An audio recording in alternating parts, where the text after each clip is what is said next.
There is something I'd like to ask you. Coming from Poland, from the set of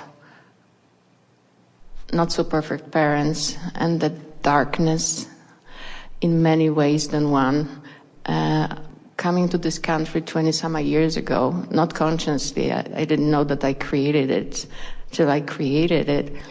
And I'm thinking, gosh, I had to jump continents, countries. Is it just simply for the expansion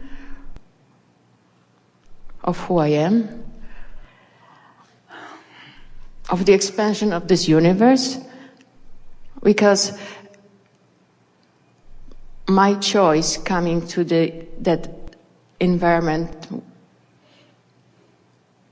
before I was born. So we can have the conversation right now about it, or all the experiences on the way. Wonderful in many ways. Well, it's such a big question and a common question.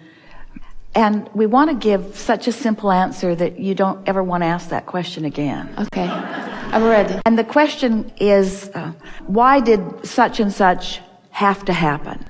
Mm-hmm. And we said, nothing had to happen. Mm-hmm. But your grid has been filling in and filling in and filling in and filling in and filling in. So some of it is because of the intentions that you held before you were born. Mm-hmm. Some of it is because of the intentions that you pick up along your physical trail. In other words, contrast is such a wonderful thing. When you talk about the darkness in many ways of your earlier life, we want to say out of darkness comes the desire for lightness. And when you are in the vibration of the lightness, then you bless the darkness that inspired it. Yeah. We talked earlier today about, do you really believe that negative emotion is a bad thing, that contrast is a bad thing? Because we know for sure that it isn't. We know that it's a clarifying thing. We know that it's a defining thing. We know that it's a focusing thing. And so the simple answer that we want to give you that makes you not need to ask those kinds of questions again is that things are always working out exactly right. And that if instead of wondering how you got here and what it took to get you here, if you just stand where you are and think about, now what? That perhaps is the best question, the best focusing question that any of you could ever ask yourself in any moment in time. Now what? Now what? Mm-hmm. In that expectant now what, meaning now, because now is where all of your power is. Now is where the juncture of you and you meet. Now is where you hold it under or you let it float. In other words, that's what now is. You're holding it under to some degree or you're letting it float now.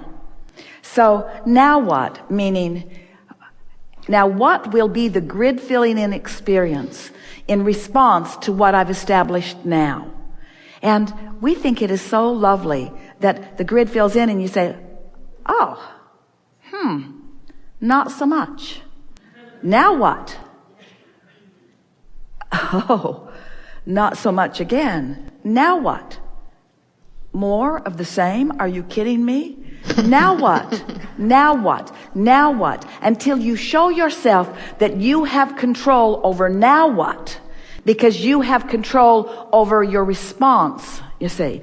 You have the ability to step back from it. You have the ability to get closer. You have the ability to talk about it and keep it going, or you have the ability to not talk about it and slow it down. You have the ability to think about it and keep it going, or you have the ability to not think about it and slow it down. You have the ability to increase the momentum or to slow the momentum. Now what?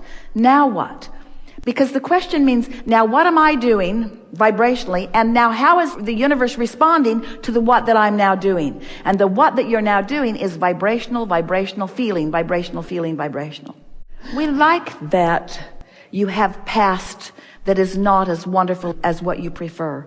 We want it to always be that way. We want every single thing that you've ever lived, no matter how great it was, no matter how many people were cheering for you, no matter how young and beautiful you think you were at the time, no matter what, we want what is past to be less delicious than the now.